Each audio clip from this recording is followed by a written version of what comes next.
Now, Ukraine has again stepped up its long-range strikes on facilities deep inside Russian territory.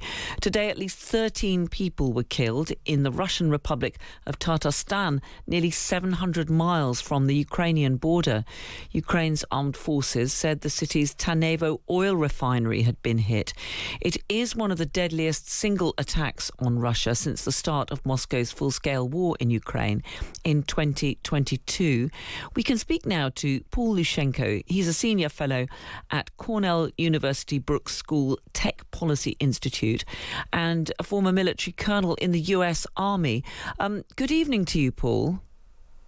Good evening to you and your listenership here. Really good to have you with us. What do you make of the significance of this strike, which was a very long way inside Russian territory? Well, I think it's a really effective strike, and I think what we're seeing here is the promise for the strategic outcomes that so-called drone warfare could provide coming into full view. And this is one of the debates that's ongoing among scholars, to include myself, who focus on so-called drone warfare, as to what extent are these capabilities not just tactically effective on the battlefield, but to what extent do they have strategic outcomes in terms of war termination? In this case, the purpose of this strike is clearly to cripple the Russian economy. Well, you talk about the strategic impact. I mean, do you think that part of the strategy here is to take the war closer to the Russian people? And I mean, how do you think that is going to affect the war?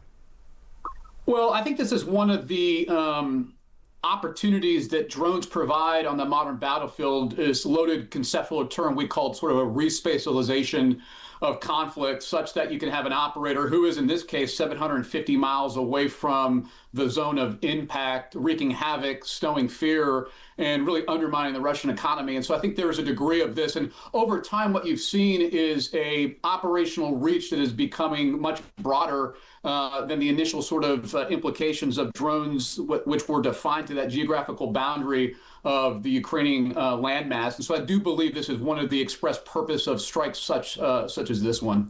Yeah, I mean, this seemed to be on an oil refinery target. We've seen Ukraine hitting those oil and other energy facilities, also hitting the warehouses from the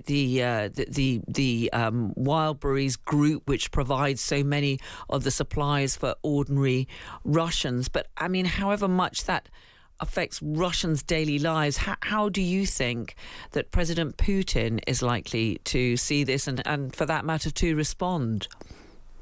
Well, even when we start talking about sort of facile democracies, autocracies, of which I think clearly Russia is in the category of being, we still see from the literature and public opinion research that public opinion actually does matter for the durability of a war, in this case, one between Russia and Ukraine that is 3 to 4 years ongoing. And so I think it actually does matter.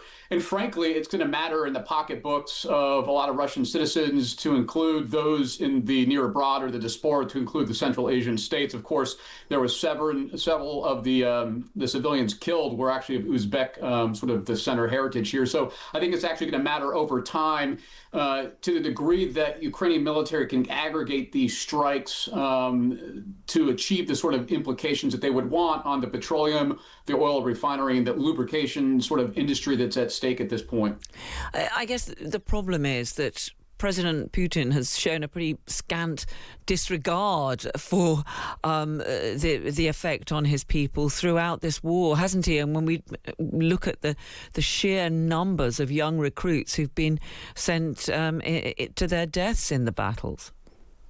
No, I think that's a fair point. But again, when we start talking about the Russian sort of regime, what we see is that Putin's staying power is actually a testament to those who are very close to him. And so the question becomes, to what degree do the oligarchs who are buoying up support for him not feel the pinch from their, for lack of a better word, constituency? So I think it's a fair point, but over time, this is going to be a grinding war. And I want to go back to the initial point that I made, is that there is an outstanding debate about the degree to which these capabilities are strategically effective. And if if Ukraine can continue to wage these sort of attacks deep in Russian territory against an economic backbone of their country, I think that's going to have some effects going forward.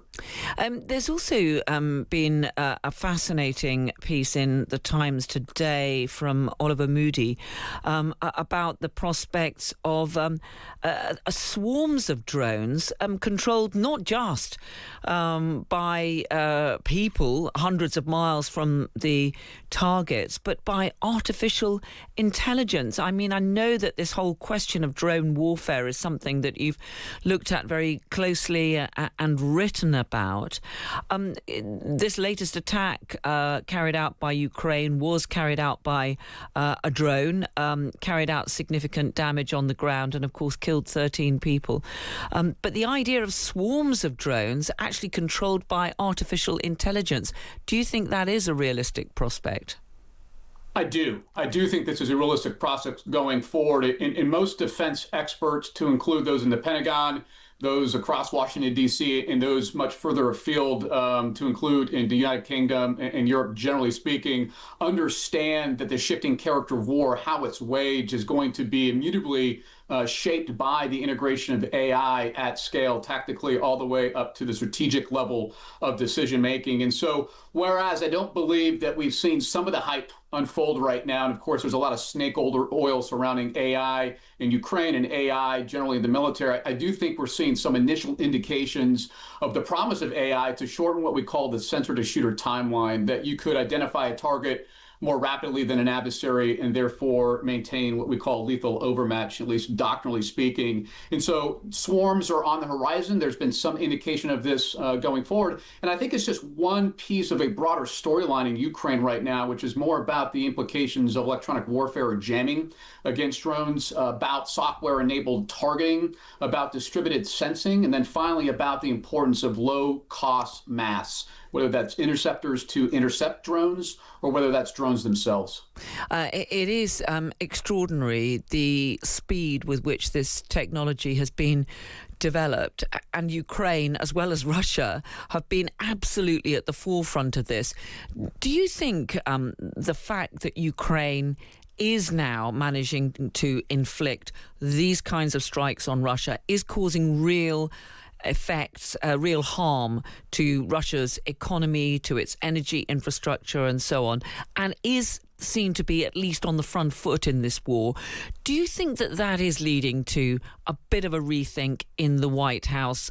President Trump has been very reluctant to give his wholehearted backing to Ukraine, certainly not in the way that his predecessor Joe Biden did. Do you think that now President Trump might be showing at least a greater willingness to throw a bit more US might behind the Ukrainian war effort?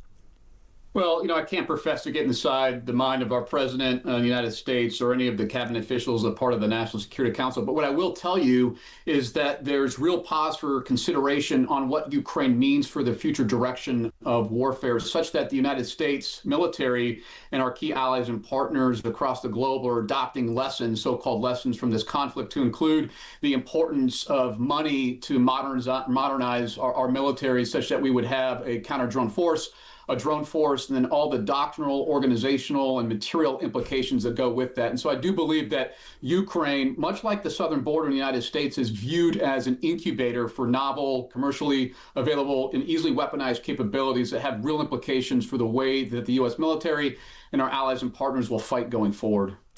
It's been fascinating to get your insight. Paul Lushenko, Senior Fellow at Cornell University Brooks School Tech Policy Institute and a military colonel in the U.S. Army. Really good to talk to you. Thank you so much. Thank you so much for your time.